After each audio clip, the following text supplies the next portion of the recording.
ये 5 वेश्याओं के जो चंगुल में फंस जाता है उसको जीवित ही मर जाना पड़ता है, जीवित मर जाता है वो, जीवित। आप किसी चाट के ठेले के पास खड़े होकर दिखा दो और जीभ पे पानी रोक के दिखा दो, मैं तुम्हारा चेला बन जाऊंगा, दीक्षा ले लूंगा शाम को। चाट की दुकान के बगल में खड़े होके जीभ पे पानी को आने से रोक लो, देख लो ठग रही है कि नहीं ठग रही है, ठगनी ये वैश्या है, जिंदा मार देती है। हमने कुछ बिगाड़ा नहीं है, खाना भी नहीं है, चाट पकौड़ी से नफरत करते हैं, डॉक्टर ने ना बोला हुआ है दर्द है हड्डियों में, खट्टा मत खाओ, पर बिना खाए पानी के बगैर रह नहीं रही है ये वैश्या। पर सुनिए, यही वैश्या कब धन्य हो जाती है, जब किसी संत के सानिध्य में आ जाती है। गणिका को तारा श्याम, गणिका को तारा, अजामिल को तारा श्याम, गणिका को, अजामिल को तारा श्याम, गणिका को तारा। गणिका नाम की वैश्या, अजामिल डाकू था, वैश्या से प्यार करके उसे पत्नी बना के रहने लग गया। पुत्र पैदा हुआ, संतों ने पुत्र का नाम नारायण रखवा दिया। इसलिए मैंने कहा ना, ये जीवा वैश्या है, रसीली हो जाती है। लालच देखा, आंख रूप देख के बावली होने लगती है। कान, कान तो इतने बदमाश है कि कानों की तो बात छोड़ो, झूठ पे झूठ बोला जा रहा है दुनिया में, है?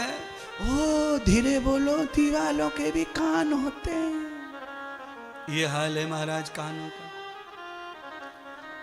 कान के लालच की वजह से काम बदनाम है, वैश्या बदनाम है उसके काम की वजह से। कान जब कथा में चले जाते हैं तो इनकी बदनामी खत्म हो जाती है। यहां किसी को भी ये कहने की जरूरत नहीं है चुप बोलो दीवाल के कान होते, कोई कहने की जरूरत नहीं, क्योंकि कानों के पास टाइम ही नहीं है कुछ बकवास सुनने का। कान ऑलरेडी बिजी है भगवान की श्रवण में, कथा में। इसलिए बहनों, इन 5 इंद्रियों के चंगुल में जो फंस गया वो जीवित ही नष्ट हो, धुंधकारी वैश्याओं ने मार दिया। और जब संत का संग वैश्या को मिला तो गण का धन्य हो गया। इसलिए जिनको 5 इंद्रिय भगवान ने दी हैं वो इंसान हैं, और ये इंसान जब किसी संत के सानिध्य में चला जाता है तो इसकी इंद्रियां भी कार्य अच्छा करने लग जाती हैं। ध्वज उच्यते संस्कारम प्रवर्ते यम भागवतम कर्म स्वरूपम अहम जानामि ब्रह्म ये वे शब्द सनातन। ये ब्रह्मा का सनातन व्याख्यान है। आंखों को अच्छा संग मिल जाए तो गलत करने से डरती हैं।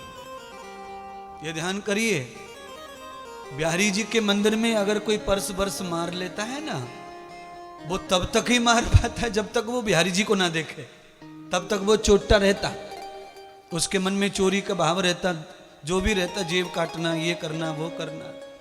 जैसे ही उसने पल भर बिहारी जी को देखा कि उसके मन में से वो भाव खत्म हो जाता है, आंखें सुधर जाती हैं। ये संग का प्रभाव है।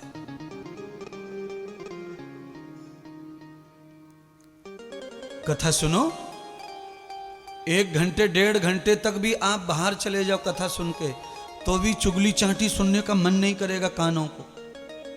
और जैसे जैसे कथा को भूलेंगे, मन धीरे धीरे कलावती की चुगलियों में है। बोली, फिर से बोल। बाल हटा हटे के पूछे, क्या कह रही थी तू, क्या कह रही थी, किसकी बात कर रही थी, उसके लच्छू की, लच्छू की, लक्ष्मी की। ये हाल है हमारा।